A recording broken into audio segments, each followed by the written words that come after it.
if I could go back and talk to my 9-year-old self, I would say, treat every single day like it's your last. You know, a lot of people, when they have those near-death experiences and they come back and they get like a second chance, they always say like, oh, I'm gonna live life totally differently, blah, blah, blah.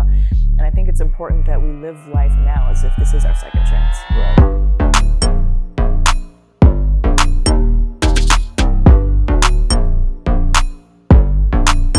What up, everybody? It's Michelangelo again. We're here mic'd up, and I'm here with my good friend, actress, supermodel, singer, I mean, probably songwriter, right? Director, producer, I want to say 25 plus years in the entertainment industry. 30 plus. 30 plus, right? I mean, I didn't want to, you know. Yeah, we're up there. That's just 30 plus years. Yeah, 30 plus years in the entertainment industry. You've done everything. I mean, we always joke about me doing everything, but you've done everything. To me, you're like my sister.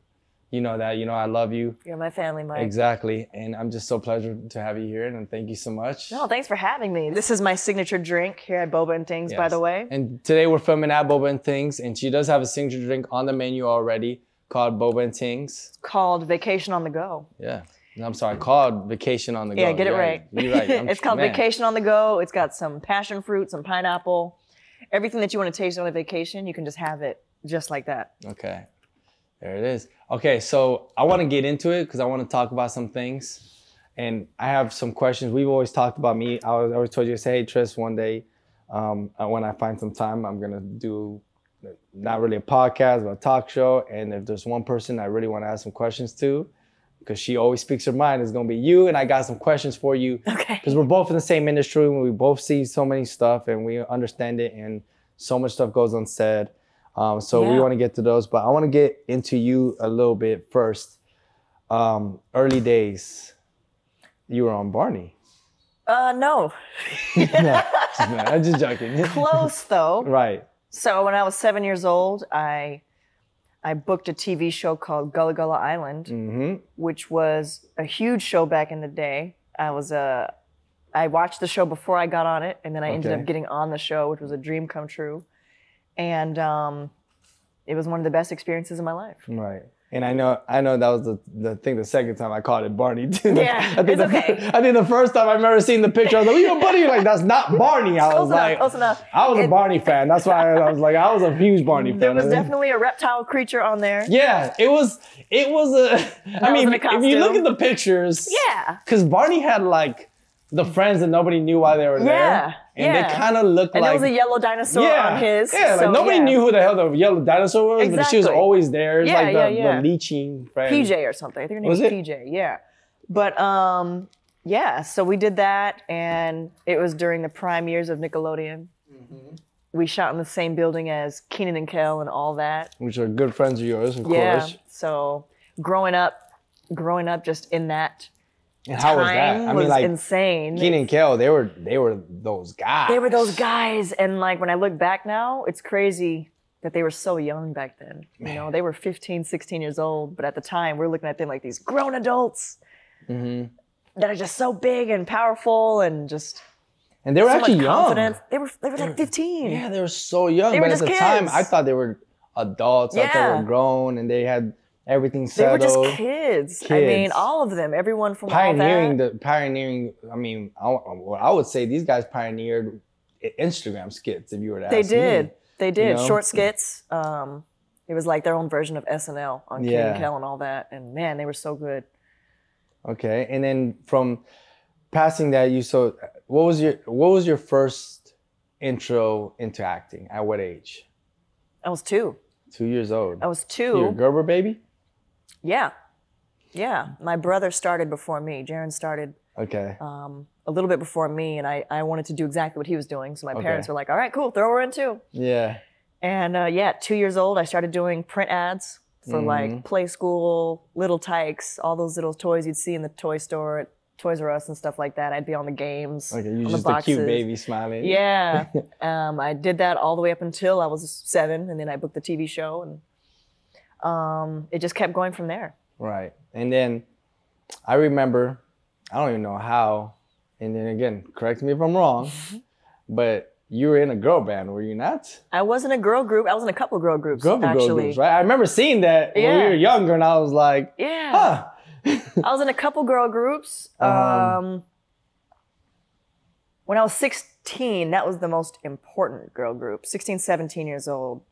It was called Jane 3. Okay. Yep. I think that's the one I saw. Manager was Chris Stokes. Okay. Dope. It was right after the whole B2K names. season. Yeah, big names. It was right after the whole B2K era. And it was awesome. Like we really did some awesome songs, but it didn't work out. Did you do some touring or shows? We didn't. Did you guys get the chance to touch the stage together? Or? No, we didn't. What but happened? We had a single produced by T-Pain, two singles produced by T-Pain and 2 by Timbaland. By Only one of them came out. Yeah, only one of them came out. It's on YouTube. But yeah, we had some cool songs. You guys can look it up on YouTube. No, we don't. Listen. But it was good times. It was really good times. And we're still friends to this day. Me and the girls. So, really? Okay. Yeah. And what if you feel comfortable to speak on it? What exactly were you just like? You know what? Honestly, I'm just gonna return to acting, or were you really like involved in that and it just kind of came to a standstill, or like what put an end to that girl group? It wasn't and that us. music career. It wasn't us. It was something that had to do with our manager and the record company. You were fully in. You were So if that would have took off, you would have just switched over. Yeah, I mean, I would have done both at the same time. You know? I was which everybody does. Yeah, I was still acting at the time, and I was kind of like, all right, well, I'll just keep doing what I do. Okay, okay. Have you thought about getting back into music? I have. You have? I have, absolutely have. I've dabbled in and out since then. I will say I went really hard around that time, and then I kind of lost my steam. You're right. Just because when you get close, something always goes wrong, and I just kind of got tired of the grind. That sense of defeated. Yeah, and that was back when you needed a record deal to make it. Yeah, now you can do it all. Pitch demos and stuff. Now you can do anything. So yeah, hell yeah, I'm ready. Okay. I'm ready to go back. All right, now so let's talk about. I mean, your catalog is unbelievable. You've done so much. You're extremely talented. Thank you. There's a couple projects that you've done that are a little bit more known. So you did Vampire Diaries. Mm-hmm. How was that? That kind of has that's a really strong sci-fi. Yeah. Like. Vampires, audience, supernatural stuff. Yeah, and there's a huge audience behind that. There is. They're involved. There is. Did you have a boyfriend on those? I heard no, I didn't get a chance to watch that show outside of, I think, your first premiere episode. I saw like 1 or 2. I didn't get too into the series. That's okay. That's okay. It's a lot. I try to watch a lot. Yeah. I watch all my friends' stuff as much as I can. Of course, we try. We try. I did 7 episodes, I think, altogether. Okay. And that's a show that I auditioned for long before it ever came out. And I auditioned for every single role that came up on the show up until I finally booked one. And it was a really great role. It was actually the only living relative of the 2 main guys on the show. So it was an important role that I got. And I did have a love interest. It never really went anywhere. It was more so of like, he was a vampire. He could have killed me, but he didn't because I was a good soul. So he kind of let me go. And you weren't a vampire? I was not a vampire. Okay. It was one of those situations. And then about 2 years later, they brought me back for an episode and they killed me. Damn. Yeah. They didn't even turn you? They brought me back for an episode and then it was like a shocker death at the end of the episode. And I think that was their last season. Man. Yeah. Okay. All right. Well, at least, I mean, being the last season is pretty fun. It was a fun experience. It's what kind of introduced me to being in Atlanta. And I fell in love with Atlanta after that. Right. And when I was doing the show, at the time I was like, man, I would love to move out here and just be here permanently. I hope I get something that takes me here. Yeah. And about 1.5 years, 2 years later, I booked MacGyver. Yeah. It brought me right to Atlanta. Get into, and that took you right back to Atlanta. And that got you there heavy. Brought me right back. Before we dive into the next project, I want to touch something that you spoke on. So you said you actually auditioned for almost every character. Oh yeah. On Vampire Diaries. Every single one. So. And every guest star role, every regular, every character. I want you. Can you elaborate on this for me? Because I know you've dealt with it.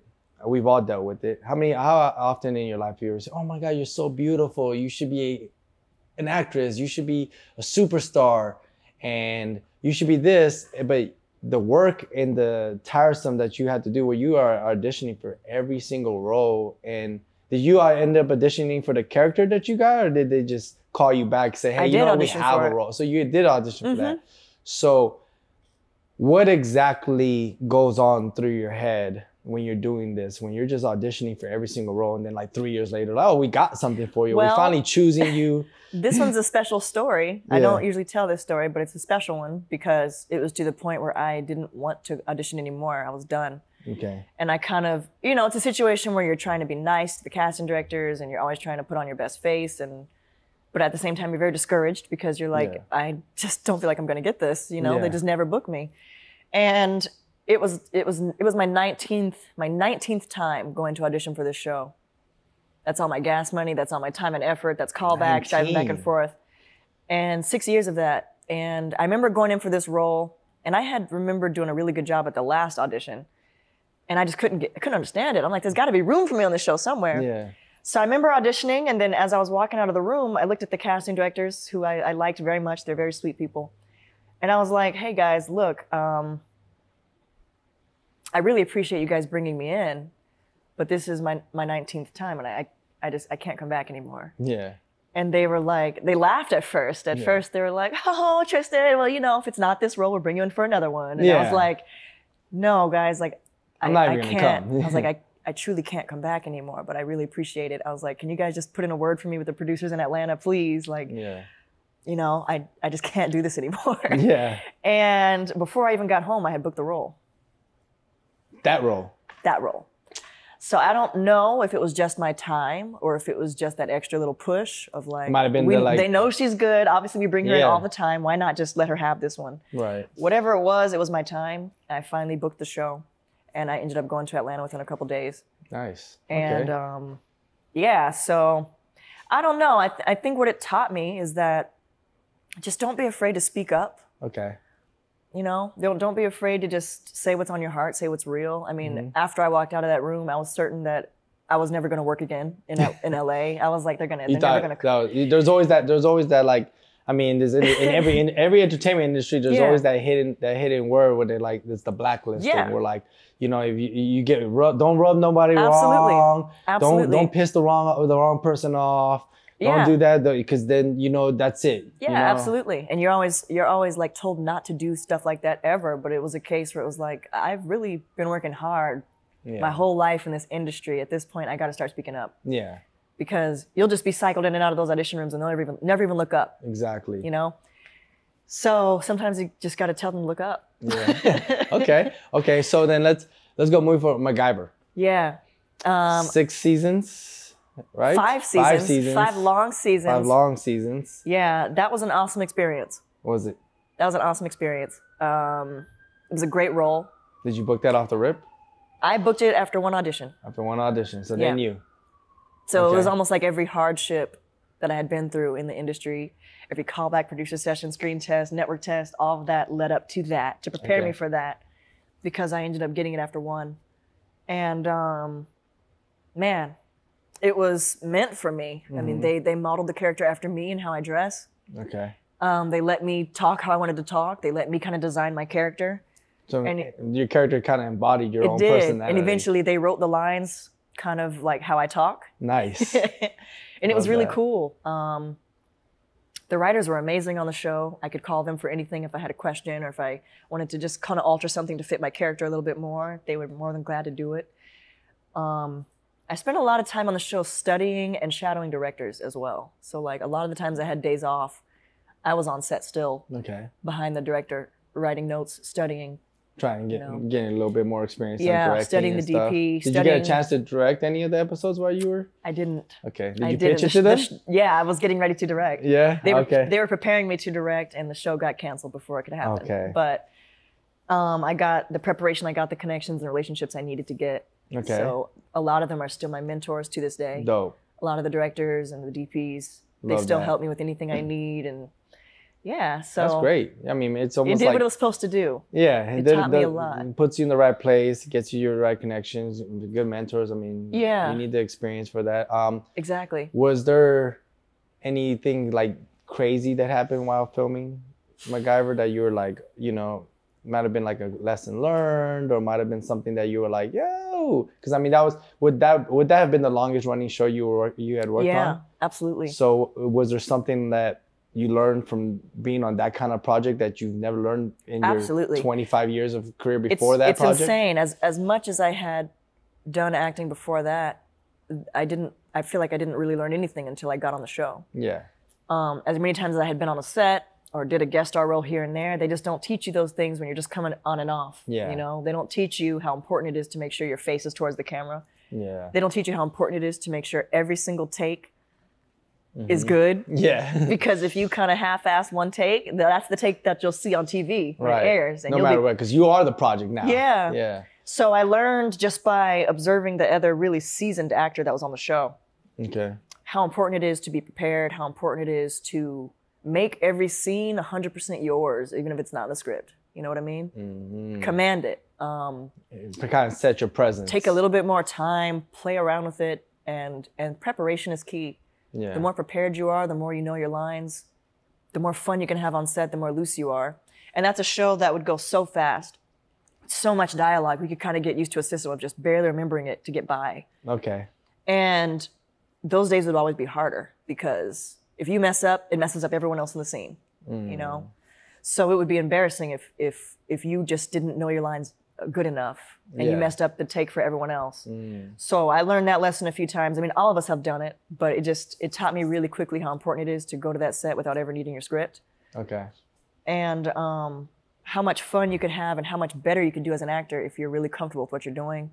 And not only that, but also understanding everything you're saying. My character in particular was a computer hacker. Right. And she used language that was just foreign to the average person, you know, just crazy terms that you would never use in real life. Was it foreign to you as well? It was super foreign to me.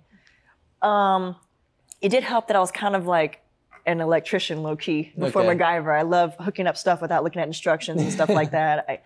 I love hooking up. Oh, you throw away the instructions when you open a box? I'm like, I can do this. I'll figure it out. I can assemble this camera. I can do whatever. But on the show, I had to learn a lot of terminology and talk about it really fast, whether it was over the phone or something like that. And I realized that Googling those terms and understanding what I was talking about helped me so much. So that even if I don't know the lines that well, if I know what I'm talking about, I can just keep going. Yeah. And as long as it's all about the fortitude. Yeah. As long as I get the story out, it's okay if it's not 100% perfect. But if I know what I'm talking about, then I can be confident in it. You know? It's kind of like you got to believe it before you actually deliver it. So it's sort of a thing where like your emotions that carry these words mean more than what the words are. I see. And that's crazy that you even said that, because, you know, when I used to play basketball, and I played basketball, and then once I was graduating high school, I had a coach at the time, which I applied this theory that he told me to everything. And he said, you're honestly not truly doing anything until you do it every day and you're getting paid for it. That's so true. You know, so it's like you said, you can do in and outs, you can do these auditions, you can do guest stars. We've all done guest stars. Everybody does background work. And I was playing basketball all the time, but it was like, it's different once you're doing it every day and you're getting paid for it every day. Because now there's an accountability that is like a whole different level. Yeah. And level of profession that you have to match, and you're just not okay, well, you're just here for the day. Like, the project is based on you. And it can be very demanding at times. Okay. That was a show that just went every single day for 10 months of the year. And so much dialogue. The episodes are just rolling into each other. You're starting the new episode 3 days while you're still shooting the last episode, trying to learn those lines. You're already having to shoot scenes for the next one. Because if the scene is... you guys are filming that tight. If the scenes are shot in the same house, then we have to shoot all that there while we're still shooting the last episode. You know what I mean? Like, so you kind of have to even switch your mindset of the type of like, okay, well, I was filming last episode with a different type of weather, whatever the case is. Now I'm here with a different outfit. And not only that, but the emotions. Like, you got to know the script so well. You got to know what emotion you're supposed to have in this scene, because they shoot them so out of order that if your emotions aren't right, it's not going to make sense when you watch the episode. You can be angry when you're supposed to be sad. Exactly. And there were definitely a couple of episodes I look back where I'm like, man, had I just really read and absorbed the script, I would have had more energy in that scene if I knew what was going on the other side of the phone. Okay. You know? So it was a thing that taught me so much just in the first couple seasons, and by the end, I pretty much had it in the bag. Like, I knew what level of studying I had to do. That was learning the other person's lines, reading every other scene so that I know the whole episode. Nice. You know? And it just makes you feel better on set to be prepared. Love that. Yeah. So, do you watch yourself? I do. You do. You watch game tape. I am one of the actors that watches herself, and I know there's a lot of actors that there's a lot of entertainers. I don't even like listening to my own music sometimes. I get it. But sometimes there's so many actors that say they don't like to watch themselves or they can't, and me, I feel like that's the only way I can get better. Right. If I don't watch myself, how am I going to improve? Okay, that's true. You got to understand what you're doing. I've watched myself and been like, man, I'll remember not to hold my arm like that next time, or I'll remember to keep eye contact, because if you break eye contact or look away, it kind of changes the seriousness of the camera. Gets everything. Yeah. So yeah, watching is the best way I've been able to improve. If I see something I don't like, I want to make sure I don't do it again. You know. I feel that. So yeah, and it helps me become better. It helps me. So. Okay, that's cool. So going off that topic, and so I want to ask you a question. It's gonna be a little bit more intimate of a question. It's as talented as you are, and being a woman. How would you say you've gone through certain tough? I mean, we hear all kinds of horror stories and all kinds of scary stories, and we're not gonna speak on certain things or say the things, or any of these terminologies that they say about Hollywood and all the other stuff. But there's so much horror stories, so much stuff. You don't have to, obviously validate anything or say, yeah, this stuff happens and that's true. But because you are a true professional. You're an art, you take your craft very serious. You, like you said, you watch yourself, you train yourself, and you take yourself serious as an actress. Were there times as a beautiful woman that was very hard for you to be taken serious as an actress in your career? Like, did being so pretty and also being a woman kind of add a little bit of difficulty in your career that maybe you could have leveraged, but would it have been that beneficial? You tell me. I think as a woman, it's a little bit tougher all around to navigate the industry. And I think that it's something that you constantly have to navigate. Honestly, it's not something that's ever changed or been different. It's something I still every day have to navigate. Right. I mean, it is an industry controlled by men at the end of the day. Yeah. And there's just natural things you have to navigate. If someone offers you an opportunity, what is behind that? Mm-hmm. What do they want in return? There's always that, and that's with anyone in any industry, to be honest. Yeah. So yeah, it's something you constantly just have to navigate. It's something I've learned to navigate pretty well. Okay. But it's still a struggle. Yeah. There's still those hurdles you have to get past, or people that don't want to talk to you if you're in a relationship and stuff like that. And so it's better to just keep it private. It's better for them not to know, because if they know, then that'll determine if they want to do business with you or not. And there's all of those things. There's a lot of prejudgments sometimes. Yeah, based on when you're a woman. Yeah. But it's just part of life. And like I said, it's in every industry. It's not just in the entertainment industry. So what are some mental strengthening points or mental guidance that you've actually been able to find help you get through that? Because I'll tell you, one thing I really respect about you is how you control your career, right? How you control your presence in it. I've never heard nobody say anything bad about you. I've never heard no scary stories. I've never heard nothing about it. I've never heard nobody say anything about my sister being in the wrong room or no crazy stories, or not even the rumors. Yeah. Because everything's a rumor anyways, right? Absolutely.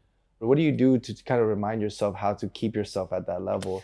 Well, I'll thank my parents. It's real easy. It's real easy to give it up if somebody waves $1 million. Absolutely. Yeah. I'll thank my parents, number one, for guiding me through that since I was a child. They got me into the industry, and they guided me all the way through it. They were always there on set. Mm-hmm. They were always there to make sure that...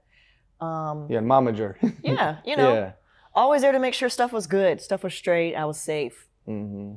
And the times that they weren't around is when I would hear the horror stories that they would warn me about. Or I would hear the hey, do you want to do this? It's time to go. Hey, do you want to try that? Yeah. As soon as they would leave, that's when all that stuff would creep in. I'm like, wow, they're really right. Yeah. But because of what they taught me, I learned to just navigate it in the way that I should have. Okay. And I'm really glad that I stuck to it.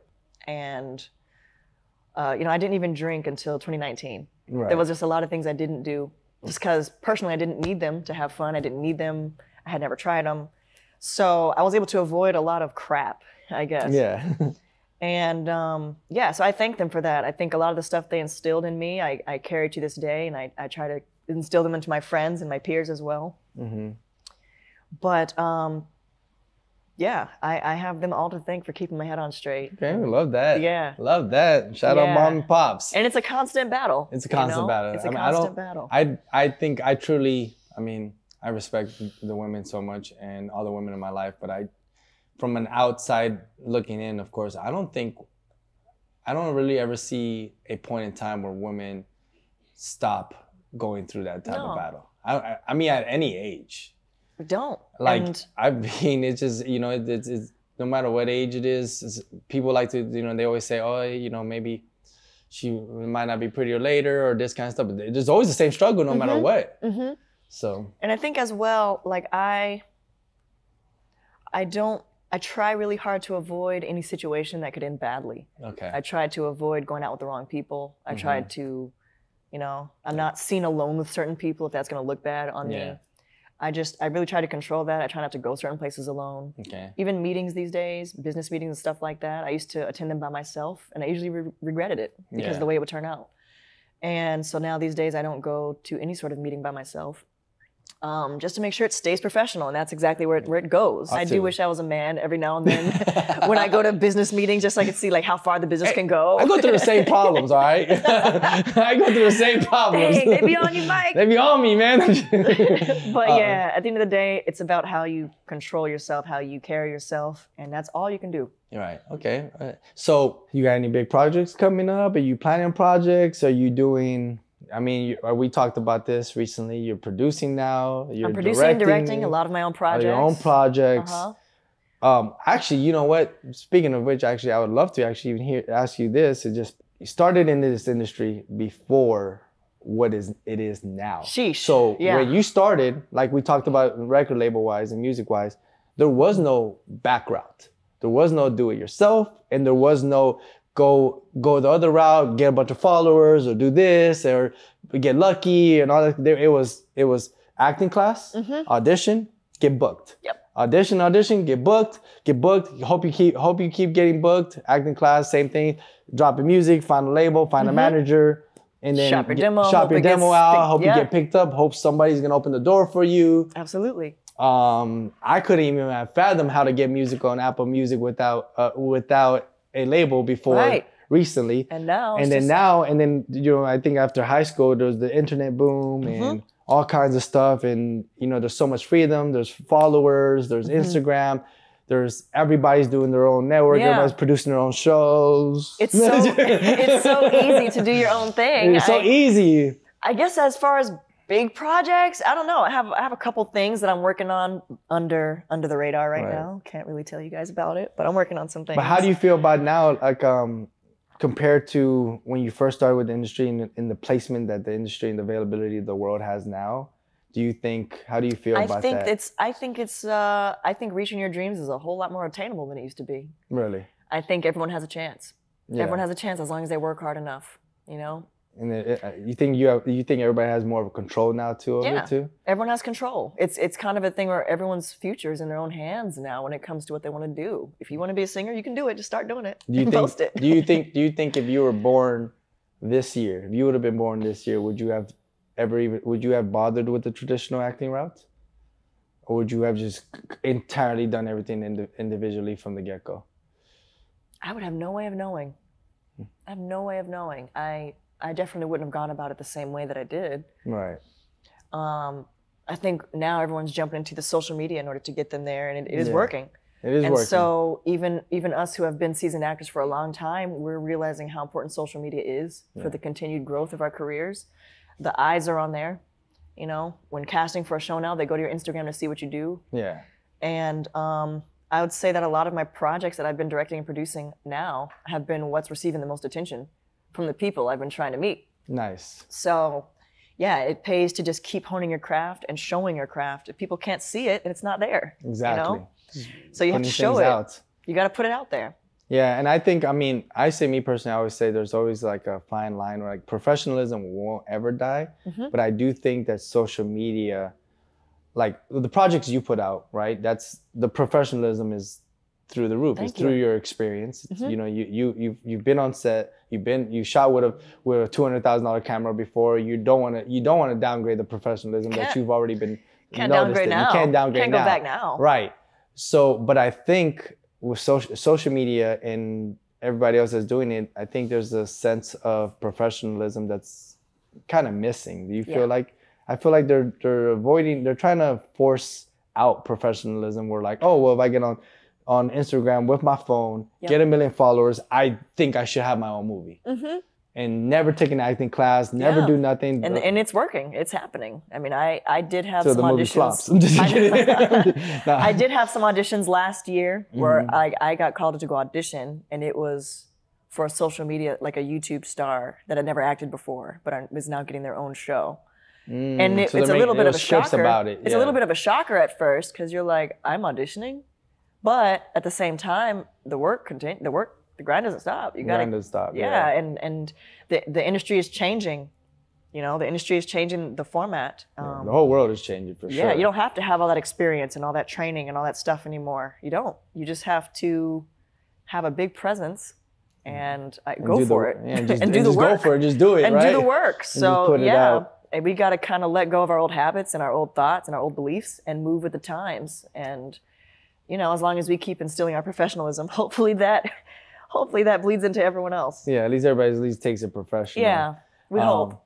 Yeah, we can only try. Did you have to get, for you to transition over to start producing your own stuff and creating your own things? Did you have to get out of your own mind for that? Did you have to get rid of some of your older beliefs? Honestly, no. It was something I had always been doing before. I always liked making my own videos and doing stuff like that. And you know, after a while, it's like, all right, let's do it bigger now. Let's just now that I have the time. Because after MacGyver was over, I finally had the time to hone my craft with all the new skills I had developed and all the new knowledge. And I see you brought the singing back. That's back. A little theater performance back.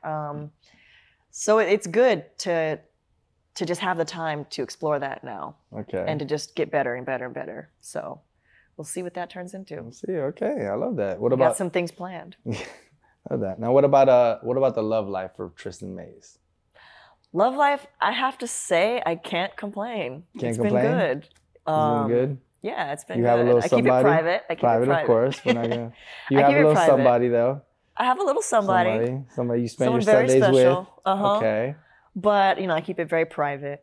I think that's the best way to maintain relationships nowadays. Are there plans for mini Tristin Mays or future plans? I don't think so. No? I don't think so. I would never say never. Never say never. I would never say never. But I don't see it in my future right now. Are you okay with never having kids? Yeah. Really? Well, where does that come from? I think I've always been that way. Really? As long as I've been alive, and once I was old enough to realize I didn't have to do these things, because I think growing up, we're told that we have to do them at a certain age. Yeah. And we're kind of like taught to be in this programmed of like, okay, by 25 I need to have a kid. Yeah, I thought I was going to have a kid by 25. Yeah. And a wife. Yeah. And I think once I got in my 20s, I'm like, wait, I don't even want that anytime soon. Why? Okay. I mean, of course, if it happened, I would be totally in love with my child. But it's definitely not, it's something I realized I didn't have to do. And it's something I've never 100%, I guess, wanted or thought of or dreamed of. Okay. It's a lot different from a lot of my friends, but it's just how I've always been. And you got a niece and nephew, I believe. I have a niece and nephew now, and they look just like me. Yeah, so they got that Maze in them. so yeah, that's a blessing as it is, and I'm really happy to be here for them, my niece and nephew, and we'll see how it goes. Again, I'd never say never. Right. But as of right now, I'm Tristin Mays. Okay. So what all this producing and is there a certain specific genre or style that you're gonna go towards entirely? Honestly, I just love telling good stories. Okay. I really don't have a specific genre. I mean, of course, I'm very inspired by Tim Burton. I would say Tim Burton's your guy, isn't he? Dark, that's your favorite. I'm very inspired by dark projects and things that tell really good stories and character in whimsical ways. Mm-hmm. Edward Scissorhands, Twilight Zone, things that are really thought-provoking. But I really don't have a specific genre. I really just like to tell good stories. Okay. So whether it's a drama, whether it's a horror movie, whether it's a comedy, I just like to tell a really good, unique story that isn't usually told, if that makes sense. And are you learning you're trying to create and you're writing and you're learning, you're creating a new skill for yourself and producing. And is it like now a whole brand new constant grind and constant learning? It's a new grind. I think I've been preparing for it for a long time. Right. I mean, you're always in the scene and you're already in the business, but. Because the weird thing for me is I love acting. I truly do. But when I was on MacGyver, it's when I truly got to realize how much more I paid attention to the behind the scenes than actually being on set. Okay. I'd be more focused on what camera angle they're using to set up the next scene than learning my lines. Really? So I'd be in there watching them set up cameras and lighting and stuff just to see how they're going to light this scene. Because I know this scene has sort of a fight that happens halfway into it. How are they going to change the lighting for that? What are they going to do? I was always really interested in that part. Right. I admire the directors who really take the time to figure out the most innovative ways to shoot a scene. You know, something that just makes you feel with it, as if you're moving with it. It's interesting. I really pick out those specific directors. A lot of them have DP backgrounds. Yeah. So I love to shadow DPs as well, and I really always admired the directors. We had directors come on set who were former DPs, and I always admired their style. There were some directors that came on set that just knew how to direct actors, and there were some that would literally be on the floor with the camera, like, it's got to be like this. No, it's got to be like this. And I'm like, yeah, that's me. That one, no. Yeah. That's me. They're not just telling you, hey, you know, put a little bit more emotion. They're like, all right, you put emotion, but look down. You get on your knees and put the camera upward. Yes, because in order to capture that emotion, you got to have the camera down here. Like, I admired that. Okay. And so I think now I'm practicing. You know, I'm learning. I am exploring and trying it out. So would you advise young and up and coming actors or actresses to not just focus entirely on acting, but kind of like widen their range and learning other skills as well? I'd say don't ignore those other things that you're into. If there's something you find yourself fascinated with, explore that. Okay. Can't put all your eggs in one basket. What kind of advice would you give, let's say, 9-year-old Trist? 9-year-old Tristin. 9-year-old Tristin. I would say... we would say 9 to 12, you know, right before.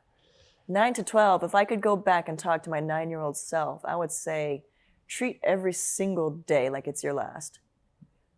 You know, a lot of people, when they have those near-death experiences and they come back and they get like a second chance, they always say like, oh, I'm going to live life totally differently, blah, blah, blah. And I think it's important that we live life now as if this is our second chance. Right, since day one, because you don't get a second chance. It's so easy to let discouragements and things like set you back. Yeah. And just sit in that for a while. But if you stop looking at things like that as setbacks and look at them as launch pads, you know, it could change everything for you. Good, that's true. That's true. I love that. No, it's not a setback. It's a launch pad. It's a chance to rebrand. It's a chance to start over. A little bit of motivation, something to just keep the grind going, get the wheels rolling. If that doesn't work out, it's because something else is supposed to work out. When every time a door closes, another one opens. That's right. That's what they always say. It's a true fact. This is true. I always say trust and faith. You know, I believe in the universe and energy, and I believe that everything happens for a reason. It does. Every single thing happens for a reason, does. no matter what it is. So yeah, I love that. Man, that's such a great, look at you. All right, okay. So we're gonna move on. We'll be wrapping up a little bit soon. I do have a couple gifts for you. Gifts? Yeah, I got, for me? Of course, the quick cleaning, the silver kit. Oh yeah, so you this can is clean great. your heels. And thank you. We do have a pair of Jordan 1s on the way for you. I don't think it's gonna make it on time before we wrap up. Okay. But this is sneaker guards, so you put in there so you don't crease them, because they have that toe guards. Some more solution for you. This is great because I cleaned my shoes with 409 yesterday. 409. 409. How did that turn out? Not bad. But I would have liked to have some official shoe cleaners, so thank you for this. So that one actually we developed it to be a high fashion cleaner, so you can actually also clean your heels. Oh, and your bags and bags, stuff. all that good stuff. It's coconut I'll be based. cleaning these. Yep, 100% organic, so it's safe on all material. Okay. I have you a bottle of El Cristiano tequila. That's for me. This is for you.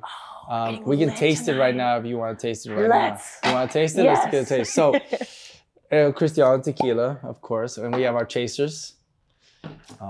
So you haven't had a chance to taste El Cristiano yet, have you? No, not yet. Okay, so to me, this is the silver. This is one of my favorites. But there's my fave, always. There's a reposado and an extra reposado. I'll give that one to you. Thank you, thank you. Pour a little bit for me, and then we'll cheers it up. And then, so silver is one of my favorites, of course, like yours. They have extra reposado, extra nail. But to me, this is probably the smoothest, best tequila. Okay. World's best tasting tequila out there. I love it. Good. I'm glad that you're able here to taste it. I've been looking to switch up my usual too. So. Okay, well, this is your new use. Cheers. Cheers. Smooth. Smooth, right? Smooth. No face, no burn. No face, no burn. No additives. Dangerous. Dangerous. It is dangerous. And you feel great the next morning. So that's also yours. Make sure you get you these shoes. Is there anything you want to plug in before? Yes, on top of everything else going on, I hand make charcuterie boards. So I'm also a home decorator on the side. I love to do home decor. Is that the hobby? It's the hobby. Okay. But I have a charcuterie board business. I actually hand make them from scratch with dried flowers and epoxy resin. And they're for sale on my website, newvintageboutique.com. And also my Etsy, which is New Vintage Boutique US. And yeah, you can buy my charcuterie boards. Charcuterie board. Yes. I think I've seen you post them on there. They look amazing. Thank you. Thank you. I want a cherry blossom one. Okay. We can make that happen. I'm putting an order in right now. Okay. I want a cherry blossom one. I know exactly how it's going to look, cherry too. blossom one. It's my favorite flower. Yeah. You know I love pink. I remember that. So I want a cherry blossom one. I'm putting my order in right here, right now. Thank you guys for tuning in again. Thank you again, Tristin Mays. I love you so much. I love you too, Mike. You're near and dear to my heart. This is Mic'd Up with Michelangelo. I had the amazing, talented Tristin Mays with us today. Follow us everywhere. Follow Tristin. Instagram at Tristin Mays. I'm Michelangelo. You can shop equivalents and Boba N Tings in Encino and Reseda. Thank you guys for tuning in today. Yeah. Thanks for having me.